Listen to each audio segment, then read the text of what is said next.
Señor, te exalto. Señor, te exalto. Tú eres mi Dios,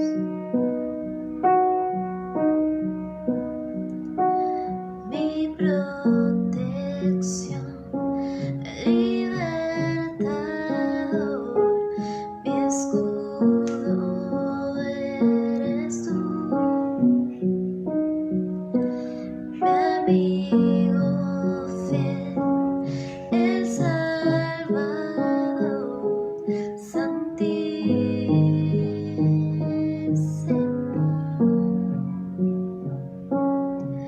Tú estás conmigo, tú estás conmigo,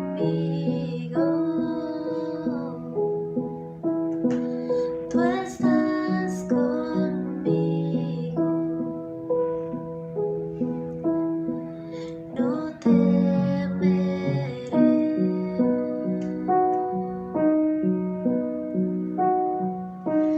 Mi protección, libertador,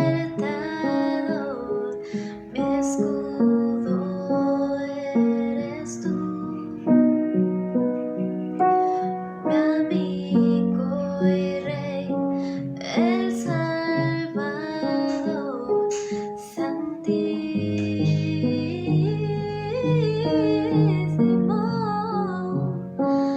Mi protección, libertador, mi escudo eres tú, mi amigo y rey, el Salvador,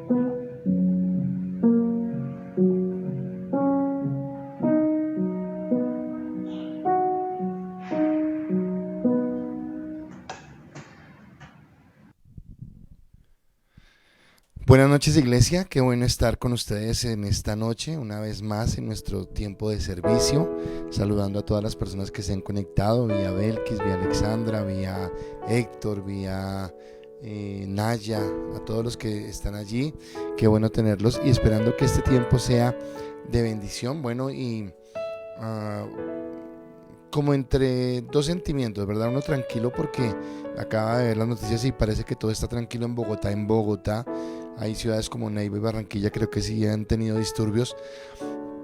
Y esa es la parte buena, pero la parte preocupante es que lo del COVID sigue avanzando y según escucho en las noticias ya las unidades de cuidados intensivos en Bogotá están a su tope. Así que la invitación es para orar, la invitación es para cuidarnos y para estar muy atentos a todo lo que esté sucediendo. Y quisiera orar en este momento. Vamos a orar por el papito de Vanessa Aguilar. Él está hospitalizado allí en Chiquinquirá por COVID. Obviamente tenemos que estar colocándolo en la presencia de Dios, pidiéndole a Dios que lo sane y lo restaure. Sé que René y Martica también han estado delicados de salud, vamos a orar por ellos. Belkis y Sofía también, así que vamos a orar por ellos, por ellas también, para que Dios las bendiga. Gracias a Dios, hoy Glorita nos dio noticias de su hermana y de su sobrino que ya están bastante mejor, así que le damos gracias a Dios por esas buenas noticias, pero seguimos orando. Así que antes de iniciar quiero colocar este tiempo en las manos de Dios y también orar por estas personas. Padre, gracias te damos en esta noche por la oportunidad que tenemos de estar reunidos delante de ti para adorarte, para bendecirte, para exaltar tu nombre. Bendecimos a cada persona, Señor, que en este momento se ha conectado, se está conectando, Señor, a la transmisión, y pedimos que en esta noche la palabra sea una palabra de vida, una palabra de fortaleza, una palabra de aliento y de vigor para cada persona, Señor. Oramos por la vida de René, por la vida de Marta. Enviamos sobre ellos, Señor, palabra de salud, de sanidad, de restauración, pidiéndote, Dios, que seas tú restaurando completamente, Señor, sus cuerpos, sus organismos, permitiendo que su cuerpo responda bien, Señor, a las medicinas que estén tomando, Señor, y que puedan restaurarse. Asimismo, colocamos la vida de Andrés, y él también está delicado, Señor, para que en los tres, Señor, tú coloques tu sanidad y tu restauración. Colocamos la vida de Belkis, la vida de Sofía delante tuyo, Señor, y enviamos palabra de sanidad sobre ellas, Padre, pidiéndote que tú las guardes, que tú las cuidas, Señor, y que en medio de este proceso que están viviendo, Señor, ellas puedan ser fortalecidas en ti y salir rápidamente, Señor, de esta situación que están viviendo a nivel de su salud física, Señor. También te damos gracias, Señor, por lo que tú has hecho en la vida de Miriam, Señor, la hermana de Glorita. Señor, sabemos que aún está en el proceso de recuperación y es obvio, acaba de salir de una cirugía, Dios, pero sabemos que tú le has dado la victoria, Señor, y la bendecimos en el nombre de Jesús, Señor. Asimismo su sobrino, Padre, gracias porque tú mismo le permites estar en la bendición y porque colocas en ellos la paz y la tranquilidad que viene de parte tuya, Señor. Oramos por todas las personas que están enfermas, Señor, y clamamos para que salga, Señor, para que termine, Señor, este proceso, este pico que estamos viviendo, y para que la gente pueda ser restaurada, Señor.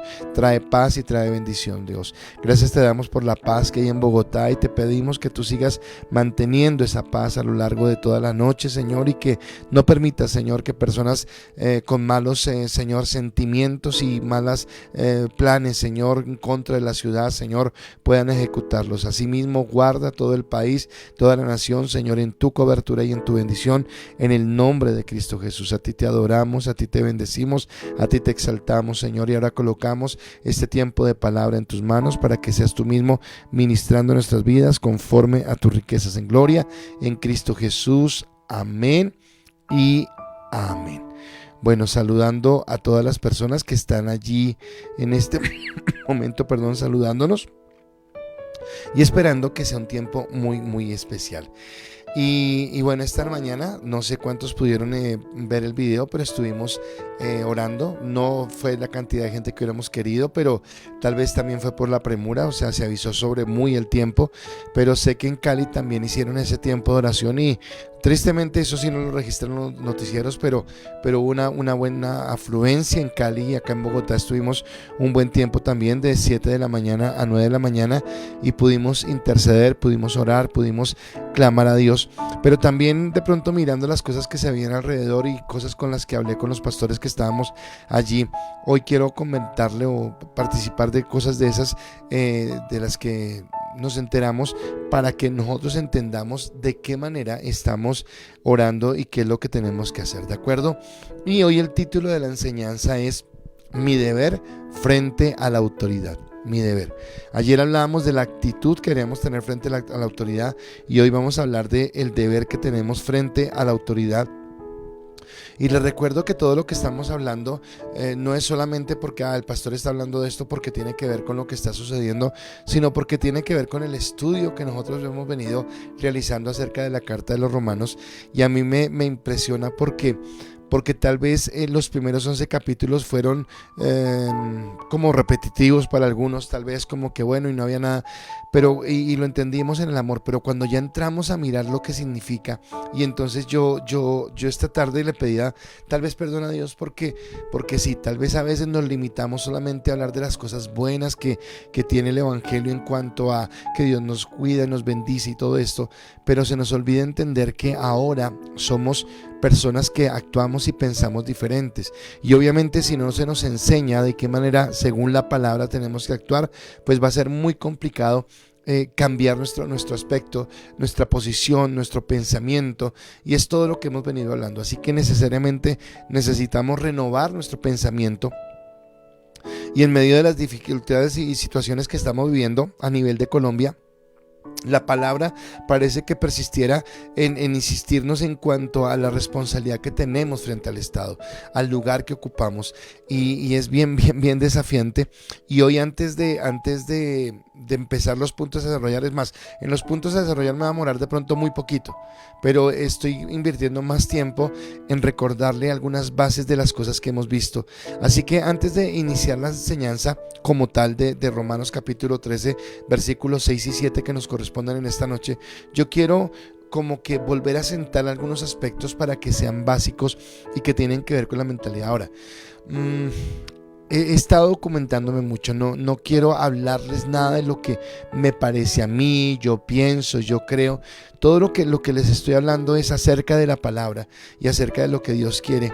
Y el año pasado, cuando estábamos hablando de los 7 montes y hablábamos de varias cosas, yo les decía en una de las clases, en una de las enseñanzas, cómo definitivamente mi pensamiento cristiano tiene que ser totalmente opuesto a lo que piensa el mundo, y cómo la visión de Dios es totalmente contraria o opuesta al mundo. Voy a hacerle un solo paralelo.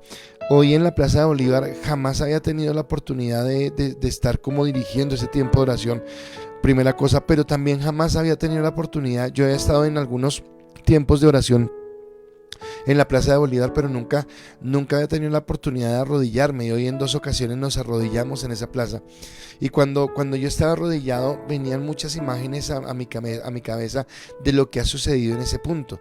Entonces, por ejemplo, cuando en el 85 fue la toma del Palacio de Justicia por parte de un grupo guerrillero, recordar, creo que todos los que vivíamos en esa época tenemos viva la imagen de ese tanque de guerra frente al Palacio de Justicia disparando sus cañones para desalojar al M-19, y los audios de los magistrados clamando porque alguien lo liberara, porque hubiera clemencia, porque había gente ahí viva todavía. Recordamos que en esta plaza han existido durante todo el tiempo cantidad de celebraciones, tanto buenas como malas, de marchas, de situaciones, y era mirar el peso histórico, pero también el peso espiritual que confluye en ese lugar, en esa plaza. Y hoy había una contradicción hablando de ese contexto, y es que nosotros estábamos orando, pero ya finalizando nosotros empezó a llegar un grupo, una minga indígena, y resulta que esta minga indígena empezó a hacer una celebración, un rito de ellos, pero que no deja de ser abominación delante de Dios, y es que colocaron un montón de frutas en el piso y empezaron ellos a hacer un montón de ritos sobre esa parte. O sea que es una mezcla de muchas cosas donde nosotros necesitamos entender. ¿A qué voy con el comentario? Que nosotros no podemos dejar que nuestro pensamiento diluya en 2 aguas. Así como el domingo les decía, o la palabra en su totalidad es la palabra de Dios y yo la acepto y me someto a ella, o no creo en nada de la palabra de Dios y mejor me aparto de ella. Asimismo, yo tengo que entender que mi pensamiento, mi forma de pensar tiene que estar totalmente lineado con Dios, y yo no puedo llevarlo a un doble pensamiento.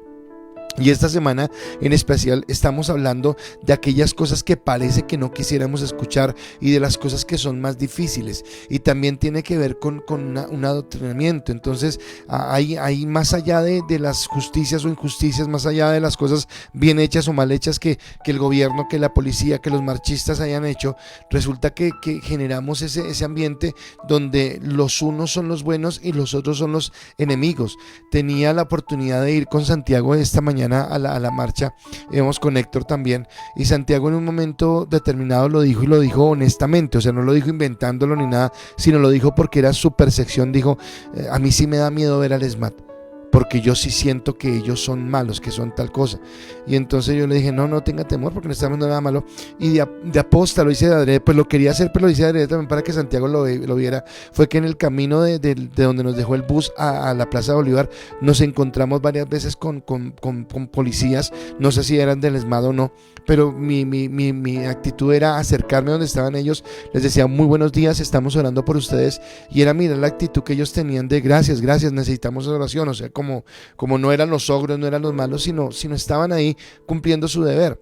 Y tanto los policías jóvenes como los jóvenes marchistas, todos somos colombianos y todos vamos hacia el mismo lado y todos están cumpliendo un rol diferente, pero no por eso deberíamos convertirnos en enemigos.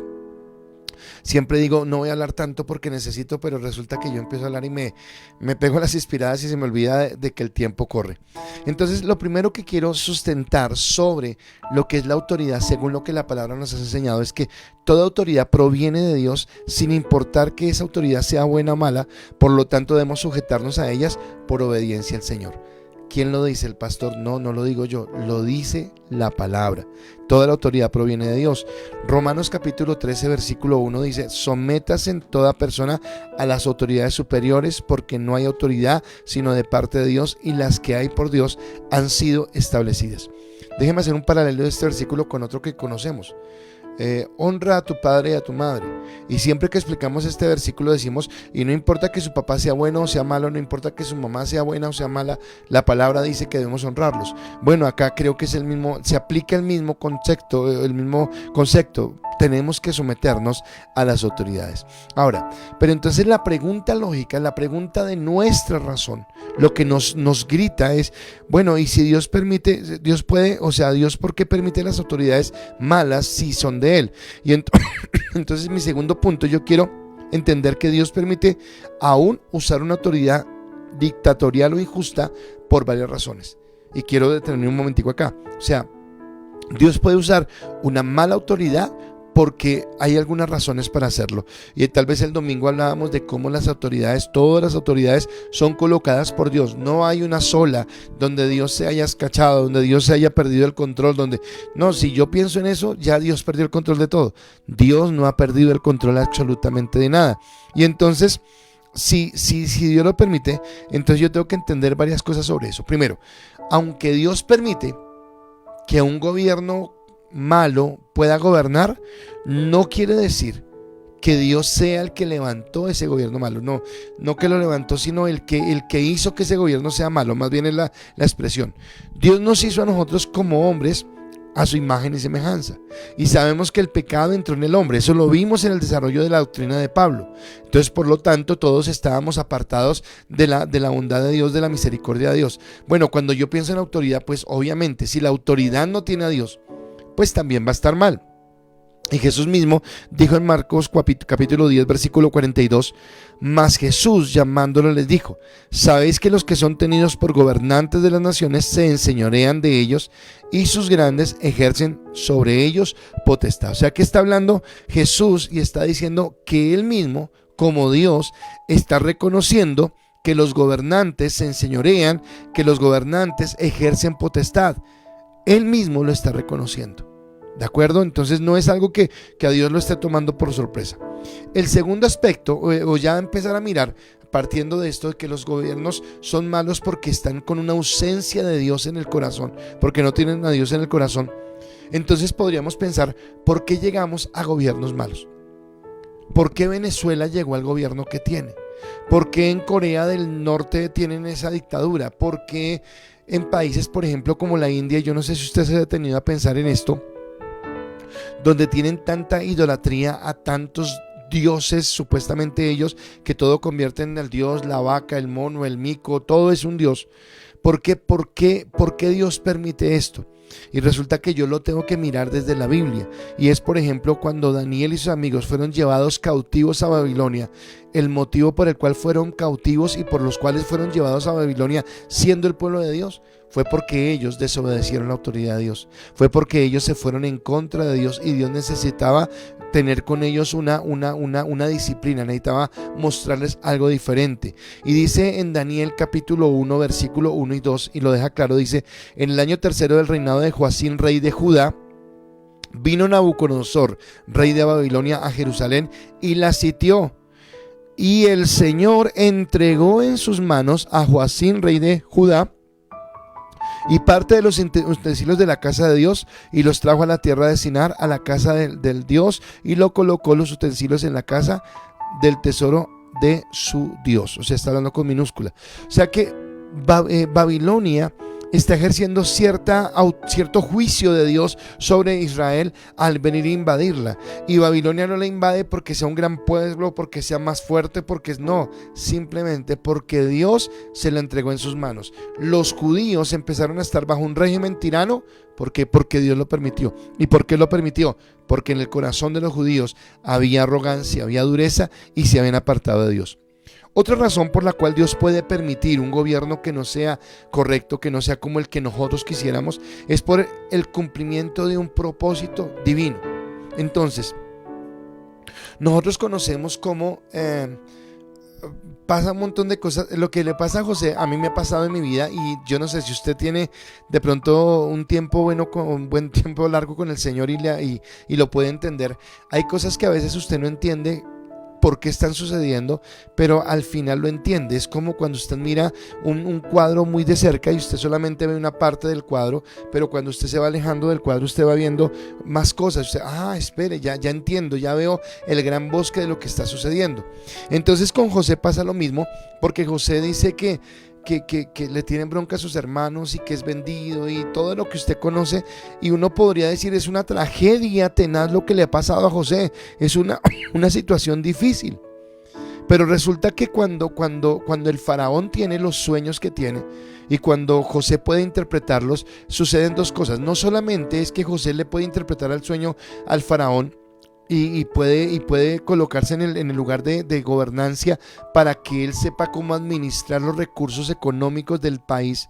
No solamente sucede eso, sino que sucede algo más, que Dios lo utilizó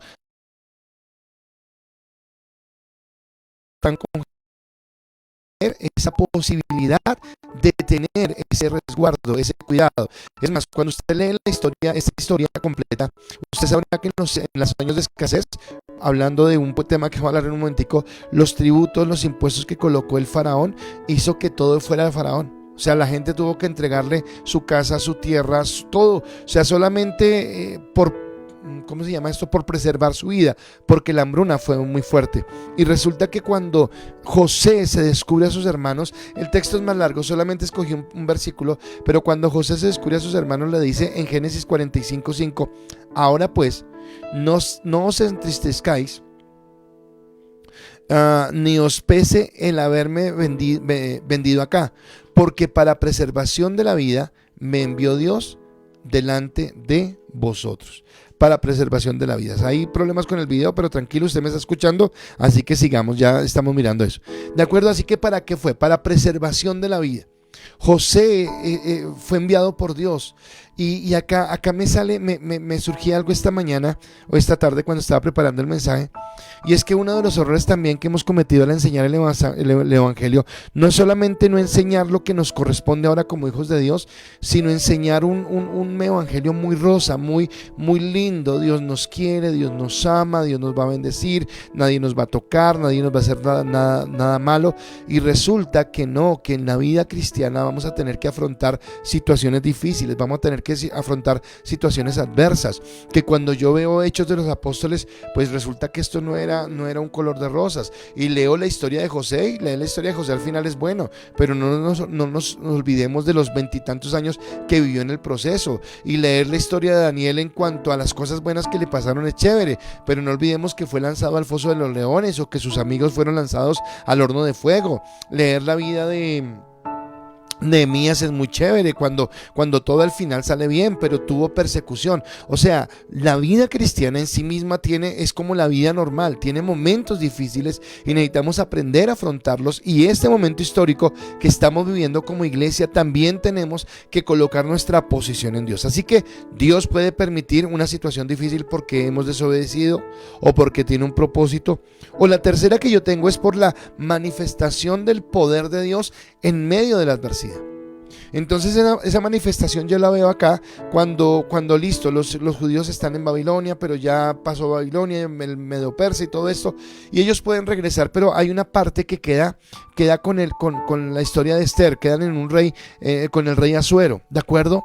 Y resulta que la reina se convierte Esther, y ya conocemos toda la historia porque se convierte en reina y todo esto, pero resulta que hay un hombre que quiere acabar con los judíos, que quiere aniquilarlos. O sea, el objetivo 1A de ese hombre, creo que se llama Amán, es exterminar a los judíos. Esto es algo que se ha visto a lo largo de toda la historia. Mas sin embargo Dios también interviene allí y la reina tiene que tomar una decisión, y su tío Mardoqueo le manda una razón a la reina y le dice en Esther capítulo 4 versículo 14: porque si callas absolutamente en este tiempo, respiro y liberación vendrá de alguna otra parte para los judíos, mas tú y tu casa, la casa de tu padre, pereceréis. Y quién sabe si para esta hora has llegado al reino. Así que la otra razón es porque Dios puede permitir alguna circunstancia para mostrar su gloria. ¿De acuerdo? Pero entonces, ¿a qué voy con esto? Que aunque Dios nos está diciendo que nos sujetemos a las autoridades, aunque éstas sean malas, no quiere decir que Dios no vaya a hacer justicia. ¿Recuerdan el final del capítulo 12 de Romanos, donde decía que no nos venguemos nosotros mismos, sino que dejemos lugar a la ira de Dios, porque Cristo está: mía es la venganza, yo pagaré? Si nuestro enemigo tiene hambre, démosle de comer; si tiene sed, démosle de beber, pues haciendo esto, ascuas de fuego amontonaremos sobre su cabeza, y no seamos vencidos de lo malo, sino venzamos con el bien el mal. Cuando Pablo nos dice eso, creo que se aplica a esto. Entonces sí, claro, yo tengo que sujetarme a Dios, pero colocando mi mirada en Cristo, colocando mi mirada, y acá se desarrolla esa fe, acá se desarrolla esa convicción que yo tengo de que Dios tiene el control, de que Dios tiene el poder y que Dios tiene la autoridad. O sea, acá creo que este sacudón que estamos viviendo como pueblo cristiano dentro de nuestra nación, que nos duele, que nos preocupa, que nos afecta, es algo en lo que Dios nos está sacudiendo para decirnos: ok, listo, ¿dónde está tu mirada? Tú puedes creer en que yo lo voy a hacer, tú puedes entender que yo lo voy a hacer, y yo creo que lo he dicho estas noches, necesitamos saber cómo vamos a actuar. No hay sea, escúchenme por favor, que la cura sea peor que la enfermedad. Yo esta mañana en mi oración en la Plaza de Bolívar también le decía a Dios, y por favor, en una oración personal que tal vez en un momento se la voy a decir de cuál es mi temor, pero en esa oración yo le decía, y Dios me decía: bueno, pero al fin, ¿que estás confiando en que yo lo voy a hacer o no? Entonces yo haré lo que tenga que hacer, fue lo que me respondió Dios.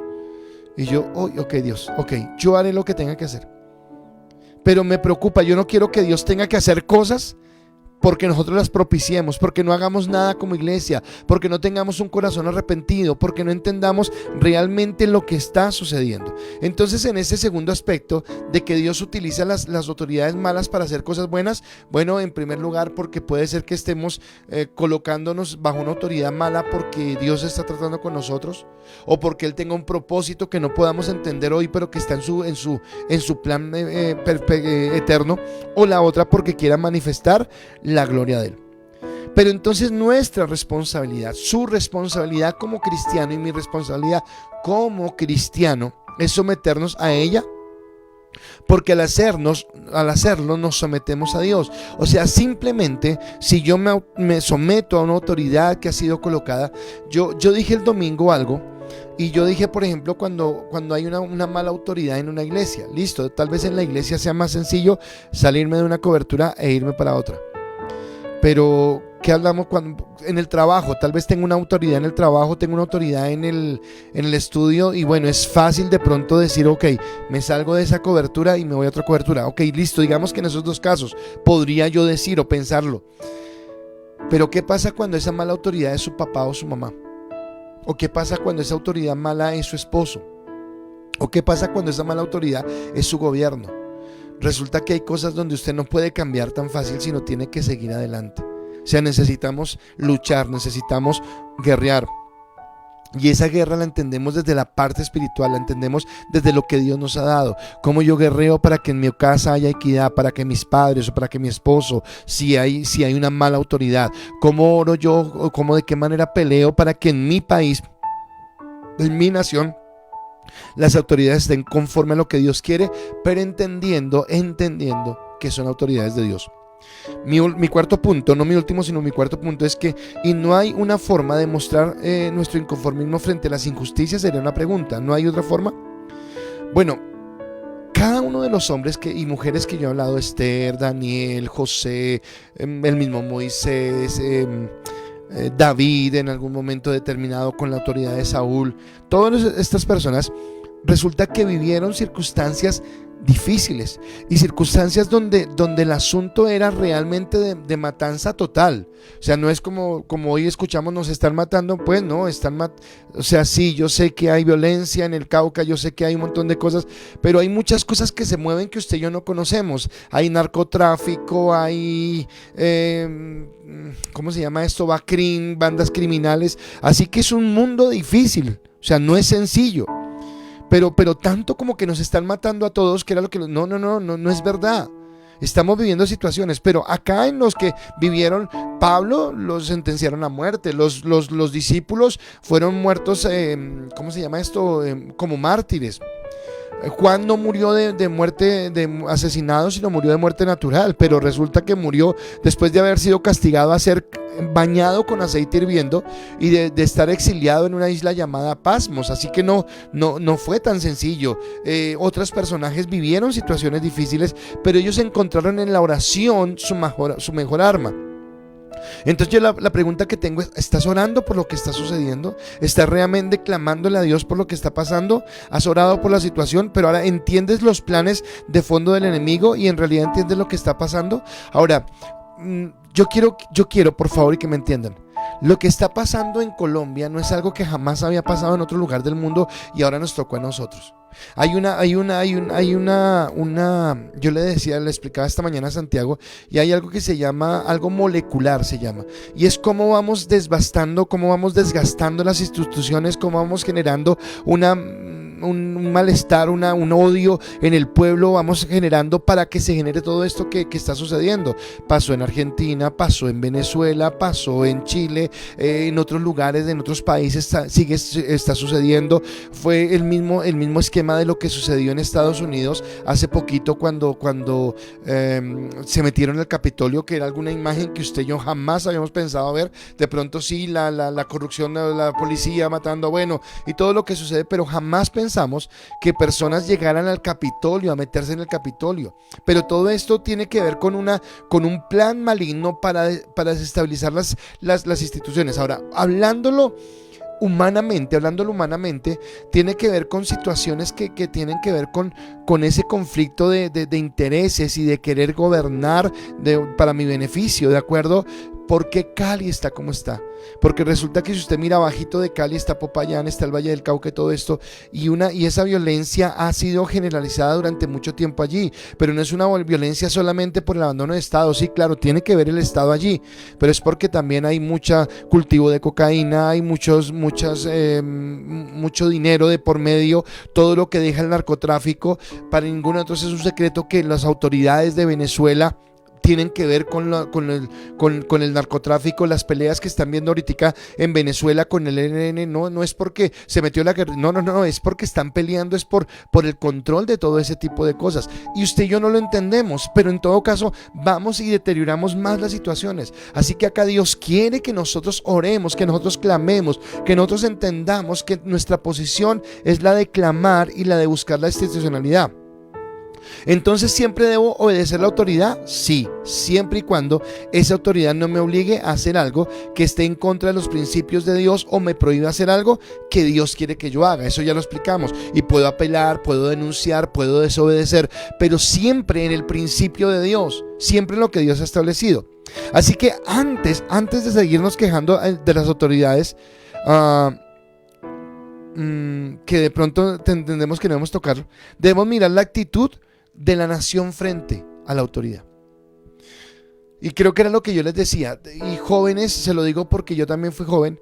Entonces yo también en algún momento tuve un deseo de sublevación. En mi colegio era distrital y nos llevaban con panfletos en esa época del M19, y a mí me ofrecieron una beca. No la quise aceptar porque imagínense, mi sueño hubiera sido estudiar en la Nacional, hubiera querido hacerlo, pero le estoy diciendo la verdad, nunca creo que comento esto, pero yo estaba recibiendo una autorización para estudiar en la Nacional siempre y cuando hiciera un pacto con la gente del M19, porque en mi colegio llegaban eso y había muchachos que llegaban con panfletos. Desde esa época también está la corrupción. Entonces estaba el gobierno de Turbay Ayala, donde el hombre dice públicamente: roben, pero roben poquito. O sea, un presidente que totalmente desaforado, abrió una puerta a la corrupción. Y entonces le pregunto, ¿en Colombia solamente el gobierno roba? ¿Solamente el gobierno es corrupto? ¿O nosotros también hemos como ciudadanos caído en la corrupción, caído en las cosas truculentas, en la trampa, en querer llevarme a los demás por delante, en esa malicia indígena? Entonces lo que estamos viviendo no es de un gobierno, es de muchos gobiernos, pero no se limita al gobierno, sino se extiende a una concepción, a un formato de pensamiento de una sociedad donde queremos siempre ser vivos, donde queremos siempre pasar por encima de los demás. Y creo que hace mucho tiempo, yo no recuerdo si fue en esta iglesia donde estamos ahora, en esta sede, o en la anterior, yo predicaba en un sermón y yo decía: ¿cuántos de nosotros en algún momento antes de ser cristianos fuimos vivos y tal vez a alguien le hicimos una trampa? ¿Y cómo nos sentimos cuando fuimos vivos? Nos sentimos fantásticos, maravillosos, inteligentes, muy pilos, muy entendidos. Pero ¿cuántos de nosotros en algún momento hemos sido víctimas de alguien que fue vivo? ¿Y cómo me sentí yo cuando me sentí estafado, cuando me sentí robado? No me dio mal genio, no me dio ira, no me dio malestar. Entonces, antes de mirarlo, yo tengo que entenderlo desde mi contexto de sociedad. O sea, no hay que cambiar un gobierno, hay que cambiar es una sociedad. Y el cambio de la sociedad que necesitamos es un cambio por Cristo, por conocer a Cristo, por empezar a vivir los principios de Dios, por no mirar a Cristo solamente en si me va a bendecir, en si me va a ayudar, en si me va a sanar, en si me va a cuidar. Él hace todo eso. Pero Cristo también espera que nosotros tengamos una actitud frente a lo que estamos viviendo en este momento, ¿de acuerdo? Estamos preparados para ir al gobierno, y siempre lo he dicho. Entonces, si usted es adulto, ¿se preparó para ir al gobierno? ¿O se quedó toda la vida quejándose por el gobierno, pero nunca se preparó? ¿Estamos preparando a nuestros jóvenes? Yo me pregunto, o sea, yo tengo una responsabilidad con los jóvenes, porque tal vez hoy muchos de ellos están enojados con el pastor porque no los entiende. Pero tal vez fue porque yo, desde antes que pasara esto, no me senté con ellos a hablarles a través de la palabra. Porque tal vez hoy ya estoy, ahora no es tarde, pero ya tal vez suena como más reacción y no como algo que fue propositivo, como que venga muchachos, vamos a hacerlo.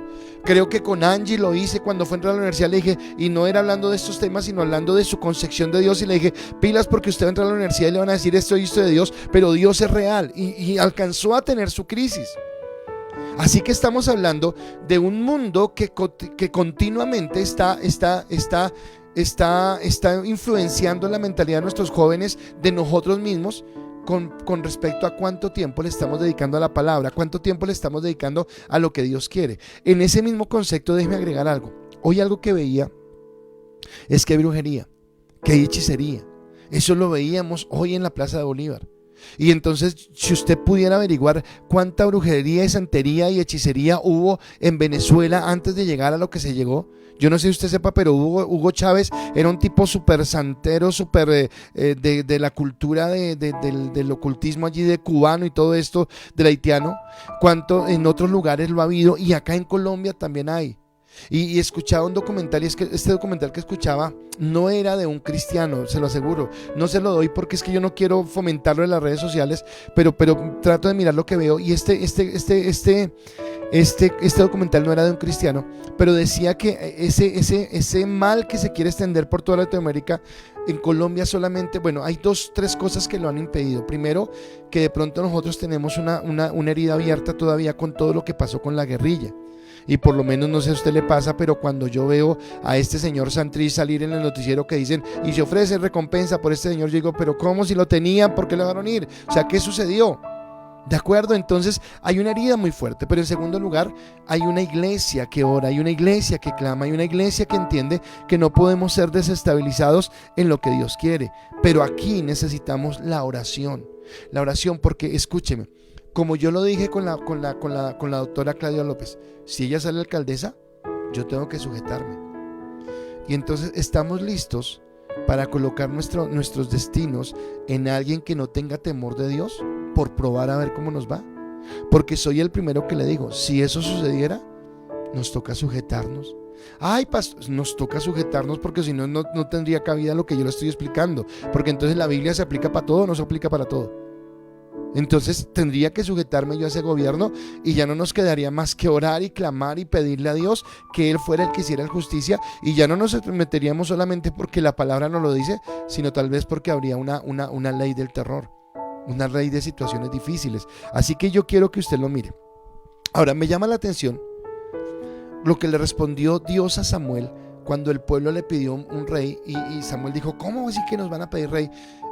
Y Dios le dijo a Samuel lo siguiente. Solamente va a aparecer el texto en la pantalla, primero de Samuel 8:11 al 18, por si usted está tomando nota.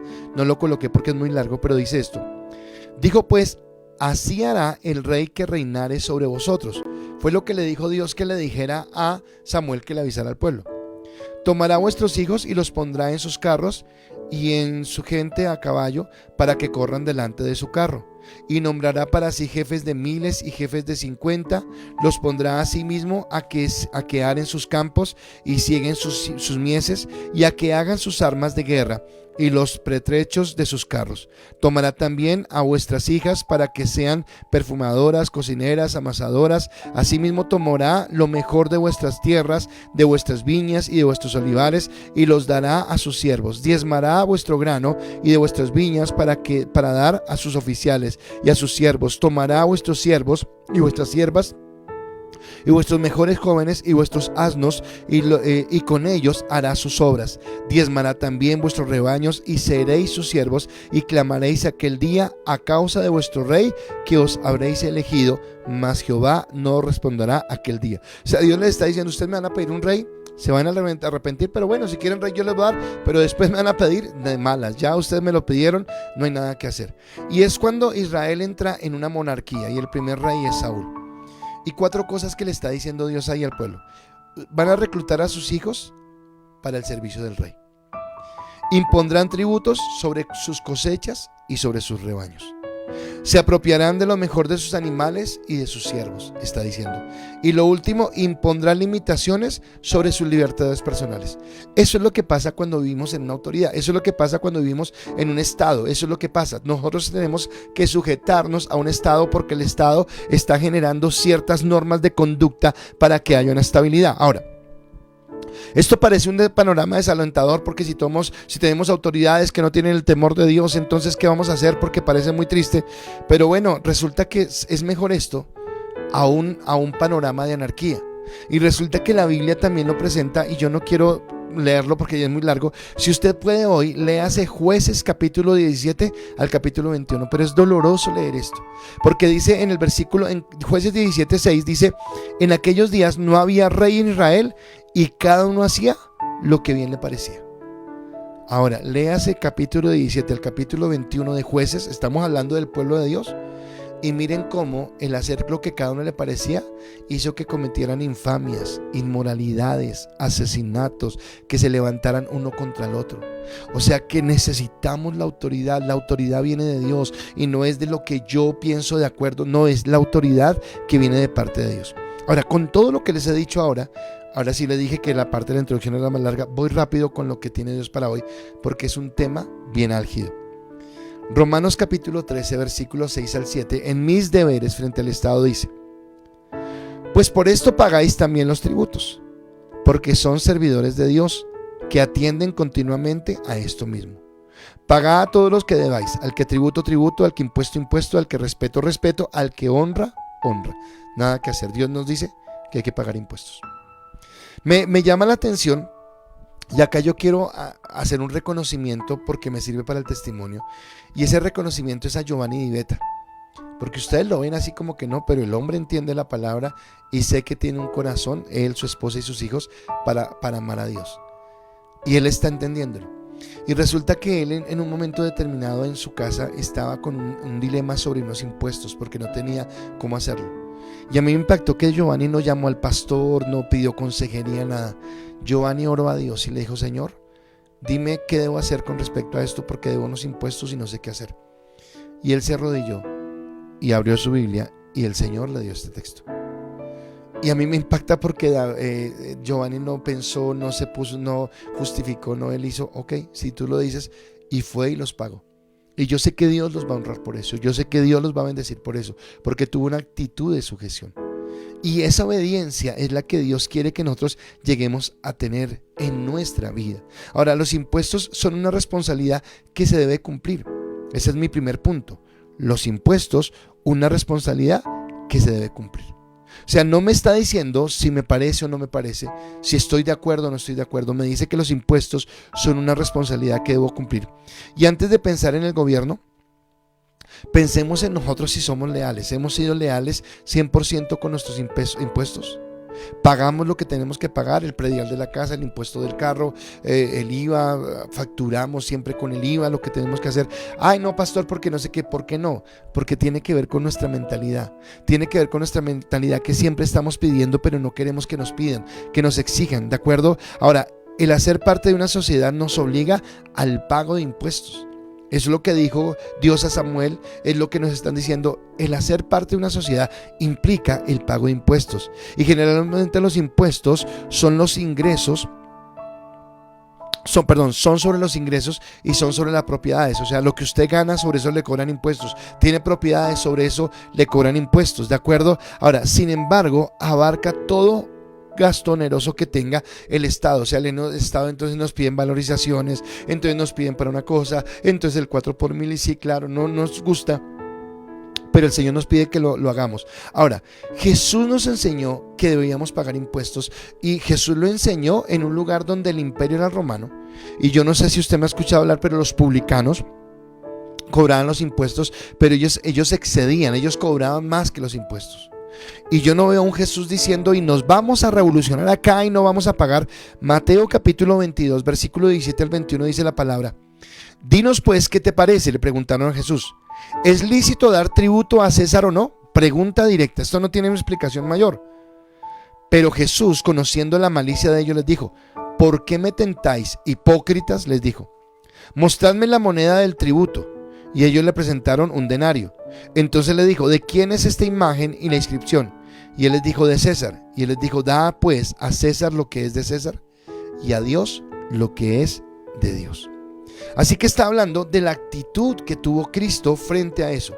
Pero él no solo enseñó, sino que él dio ejemplo de pagar los tributos de una manera voluntaria. O sea, él lo hizo.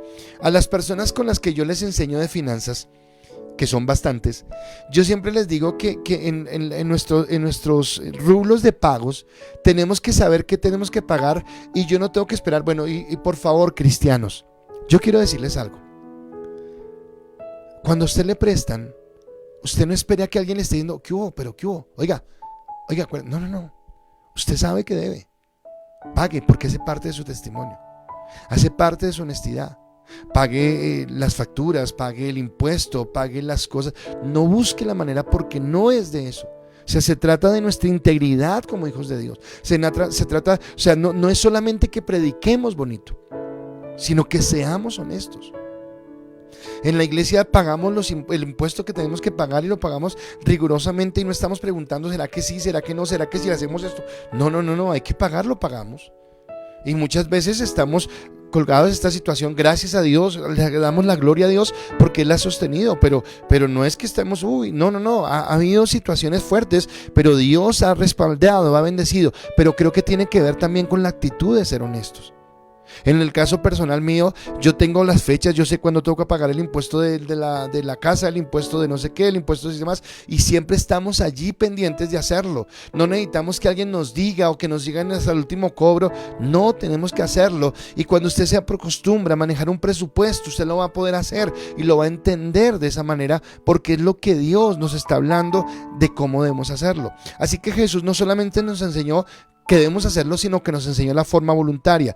Mateo capítulo 17, versículo 24 al 27 dice: cuando llegaron a Capernaum, vinieron a Pedro los que cobraban los 2 dracmas y le dijeron: ¿vuestro maestro no paga las 2 dracmas? Él dijo: sí. Y al entrar él en la casa, Jesús le habló primero, diciendo, él le habló primero porque sabía que venía: ¿qué te parece, Simón? Los reyes de la tierra, ¿de quién cobran los tributos de los impuestos? ¿De sus hijos o de los extraños? Pero le respondió: de los extraños. Jesús le dijo: luego los hijos no están exentos. Sin embargo, para no ofenderles, ve al mar y echa el anzuelo, y el primer pez que saques, tómalo y abrirle la boca, hallarás un estatero. Tómalo y dáselo por ti y por mí. Ahora, aquí yo veo dos cosas. Primero, que él tiene una actitud. Pero en segundo, yo veo algo. Cuando yo tengo la actitud correcta, mire, Dios mismo proveerá. Y acá viene su fe. Dios mismo proveerá. Dios mismo traerá la bendición. Dios lo hará. O sea, créale a Dios. Esto es una prueba de fuego a su fe. Créale a Dios. Usted ore por una buena autoridad, ore por lo que tiene que hacer, pero créale a Dios. Ahora, en el segundo punto, les dije que era rápido. No se pagan por un buen corazón. Se pagan porque es una obligación. Yo no pago los impuestos porque tengo un buen corazón. Yo pago los impuestos porque es algo que Dios me pide. Es una responsabilidad que tenemos con el Estado y no una alternativa. O sea, no es como, espere, miro si pago o no pago los impuestos. No, yo necesito pagarlos.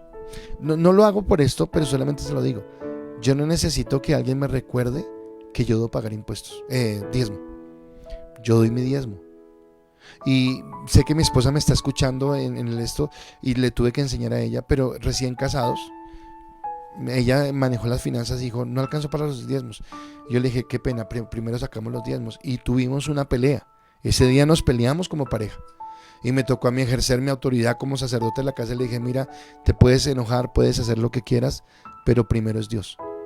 Y hasta el día de hoy mi esposa puede dar fe de que Dios ha sido fiel. Hemos pasado situaciones difíciles, hemos pasado situaciones, momentos angustiosos, pero Dios ha sido tan fiel que aún nos ha permitido bendecir a otros, porque así es como Dios habla. Pero es la manera en lo que yo entiendo. Ahora, yo quiero que acá pensemos en algo, porque tiene que ver con las protestas, porque tiene que ver en el tamaño del impuesto, y aquí me voy a ir un poquitico a términos económicos.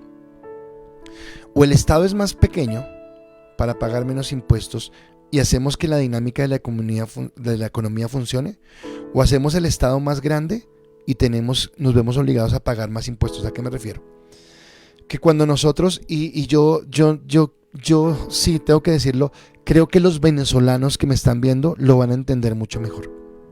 Cuando yo quiero que papá gobierno me dé todo, cuando yo quiero que papá gobierno me pague, hay una cosa que se llama una renta básica. No sé cuántos vieron noticias ayer, pero en Estados Unidos, por causa de la pandemia, sacaron una renta básica en un estado. No recuerdo cuál fue el estado, creo que fue California, no estoy seguro. Y resulta que esa renta básica hace que el gobierno les mande a todos un cheque por tal valor durante no sé cuánto tiempo. Pues resulta que la gente en ese lugar no está buscando trabajo. Y no está buscando trabajo porque simplemente les llega un cheque del gobierno. Entonces, si me llega mi cheque del gobierno, pues ¿para qué trabajo? Si me están pagando. Pero entonces la pregunta mía es, ¿y ese cheque de ese gobierno de dónde sale? ¿No sale de los mismos impuestos? Entonces hay que ser coherentes, porque no queremos que nos cobren impuestos, pero sí queremos que nos subsidien todo. Entonces tiene que haber una dinámica, y la dinámica de la economía, ¿qué es lo que está pasando ahorita? Venimos de una recesión tremenda por la pandemia, por los cierres, por todas las cuarentenas y por todo lo que hay.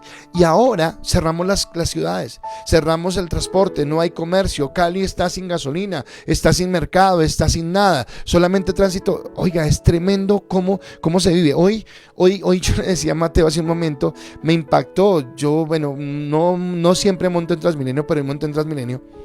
Y 6:30 de la mañana, que creo que es una hora pico, creo que es la hora cuando estamos yendo a trabajar, y nos subimos en un bus que nos llevaba al centro. Estábamos Héctor, Santiago y Giovanni. Había un señor frente a nosotros y en la otra parte había otra persona. 5 personas en un bus que generalmente eso va a reventar. Uno de ellos se bajó en una de las estaciones y llegamos al centro solamente 4 personas. O sea, primero, esa pérdida que tuvo ese bus, porque hacer ese recorrido con todo el combustible y con todo lo que gastas de bus para llevar 4 personas. En segundo lugar, si la gente no se subió, ¿es por qué? Porque resulta que no todos están protestando. Hay gente que está quedando en la casa. Para la gente que se queda en la casa es gente que deja de producir, es gente que deja de vender, es gente que deja de mover la economía. ¿De acuerdo? Entonces acá yo tengo que entender que nosotros debemos saber qué modelo queremos. El modelo de un Estado paternalista que nos dé todo, pero que nos aumente o tendrá que aumentarle a alguien los impuestos para cubrir todo eso que queremos que nos dé. O queremos un Estado que sea más pequeño, porque aquí también tiene que ver con esto. Y vuelvo y les digo, se preparen, porque claro, sabemos la corrupción, sabemos todo lo que roban y que tienen el consejero y el consejero y el consejero. Claro, eso está mal. Y no estamos diciendo que está bien y podemos denunciarlo, podemos protestarlo, pero tenemos que siempre entender que nos sujetamos a la autoridad. Y recuerde que tenemos la autoridad porque Dios decidió que esa es la autoridad que necesitamos en determinado momento. Entonces, ¿qué gobierno elegiremos de acuerdo a lo que queremos? ¿Qué gobierno elegiremos de acuerdo a cómo estamos mirando hacia adelante? Si queremos ser productivos, esta parte no la digo. Entonces, eso es lo que quiero. Tercer punto. Aunque es obligación, demanda respeto. Aunque mi dar impuestos es una obligación, es mi tercer punto, demanda respeto. ¿Y qué dice? Que Dios exige mostrar un respeto sincero a la autoridad. O sea, yo necesito respetar a la autoridad, porque es la base, es el asunto. O sea, cuando se respetó la policía, ¿por qué estamos tan mal? Porque resulta que ya los chicos salen a la calle, no estoy hablando de todos, pero muchas personas salen sin respetar la autoridad. No me importa la autoridad, o sea, no tengo el menor sentido de respeto hacia la autoridad, hacia el presidente, hacia la alcaldía, hacia nadie. Y entonces por eso rompo, por eso destruyo, por eso acabo, por eso me importa 5. A mí me causó asombro y es como extrañeza, como dolor. Una imagen, creo que fue hace 1 o 2 semanas, no sé, creo que fue en Bucaramanga, donde en esa revuelta una china fue y le sacó el revólver, la pistola al policía y empezó, ya digo, o sea, atreverse uno a quitarle ya el arma de dotación a un policía, ya es que esto apague y vámonos, porque no tenemos ningún sentido de autoridad. Ay, no, es que estamos ofendidos. No. Estaban en una protesta, no en la protesta, estaban en un vandalismo, o sea, ¿cómo esperen que reaccione? ¿De acuerdo? Así que tiene que haber una autoridad. Debemos tener una alta estima por los gobernantes. Y nuevamente pregunto, si no nos gustan los gobernantes que tenemos en este momento, ¿estamos preparados para ser los gobernantes? ¿Estamos preparados o vamos a colocar nuestro destino en manos de alguien que no sabemos y que no tiene temor de Dios? Yo parto solamente de eso, del temor de Dios. Entonces, nosotros debemos estar activos en lo que estamos viviendo. No entro en este maneje porque es muy tenaz, pero todo esto empezó el florero llorente, fue la reforma tributaria. ¿La leímos? Yo no la leí, pero pregunto, ¿la leímos? Cuando estaba Juan Manuel Santos se formó también un lío ahí por la carta esta, y unos a favor y otros en contra, pero resulta que uno miraba que la mayoría de gente, o a favor o en contra, fuera cual fuera, estaba más lineado por lo que otros decían que porque realmente estaba enterado de lo que sucedía. Entonces yo no puedo pretender hacer reclamos, o no puedo pretender hacer cosas cuando no entiendo. O sea, yo no puedo actuar simplemente porque alguien me dijo.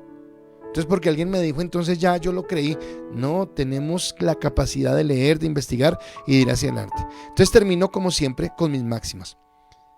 Puedes presentar tu obediencia a Dios como la mejor adoración. Y cuando hablamos de la adoración y decimos, Señor, nos rendimos totalmente a ti. Ay, es tan fácil decirlo. Es muy bonito decirlo. Pero esto es lo que significa realmente tener un carácter de adoración. Puedes romper el molde de este siglo, de lo que te dice el mundo, para creer a lo que te dice Dios y entender que Él es soberano. Y puedes mirar a los demás como a superiores a ti mismo. Entonces, yo quiero que empecemos a mirar más bien qué hacemos nosotros y cómo estamos nosotros para poder entender de qué manera debemos comportarnos y cómo actuar. Y creo que nosotros como iglesia en este momento hace mucho deberíamos estar predicando esta palabra, pero es entender mi posición como cristiano. Yo no te estoy hablando como una persona de derecha, no te estoy hablando como una persona de izquierda, no te estoy hablando como una persona, qué sé yo, de nada. Te estoy hablando lo que dice la palabra con respecto a los hijos de Dios, lo que te dice a ti como hijo de Dios, para que tú analices y para que tú pienses y que entiendas que cuando rompemos el concepto de autoridad, estamos rompiendo el concepto de Dios, porque Dios es autoridad, porque todo se sostiene en la autoridad de Dios. Y ahí es donde caminamos en la gracia de Dios. Quiero que cierres tus ojos. Padre, yo quiero darte gracias por esta noche, por esta palabra, y pedirte, Dios, que esta palabra haya sido de bendición para cada persona que en esta noche se conectó, y que podamos entenderla, Señor, desde el Espíritu, porque nuevamente, como oraba anoche, hay cosas espirituales que solamente se pueden entender por el Espíritu y para el mundo serán locura. Y tal vez esta es una de esas cosas, Dios. A veces pensábamos que la locura era que diéramos palmadas de aplauso en el templo y que la gente no entendiera. No, eso no es lo que habla la palabra.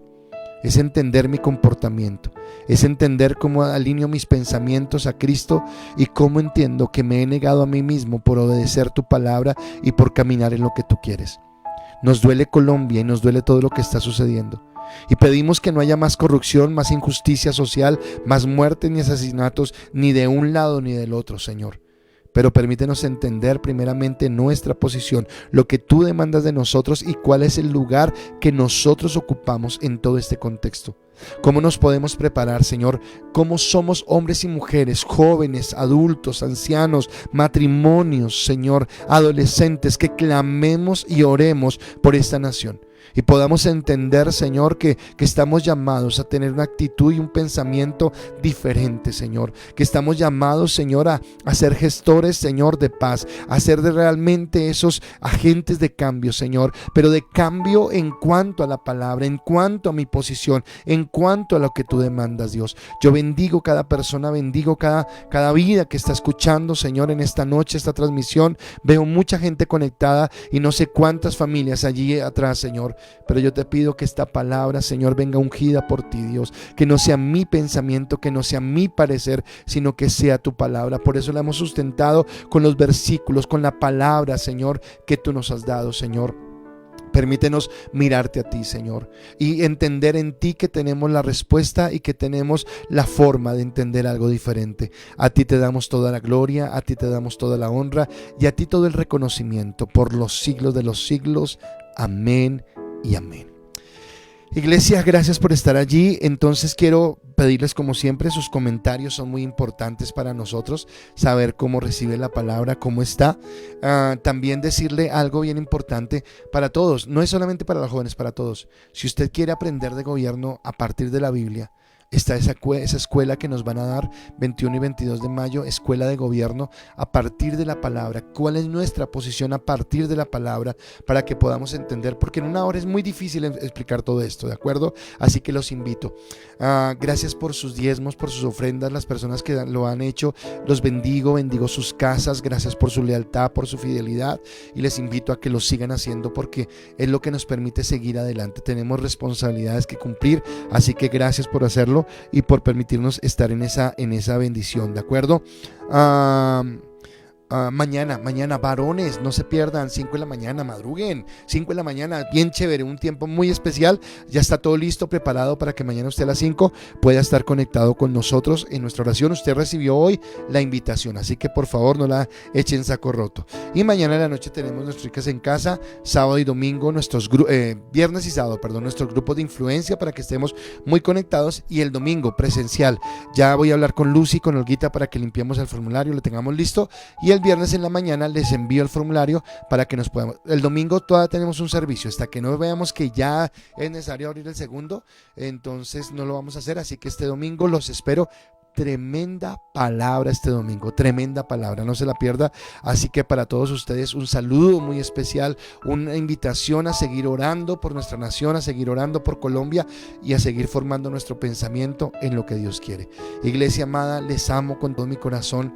Créanme que me dedico siempre a buscar al Señor para que la palabra que venga sea una palabra de Dios y sea de refrigerio, y a veces no es tan amena, pero es una palabra muy importante.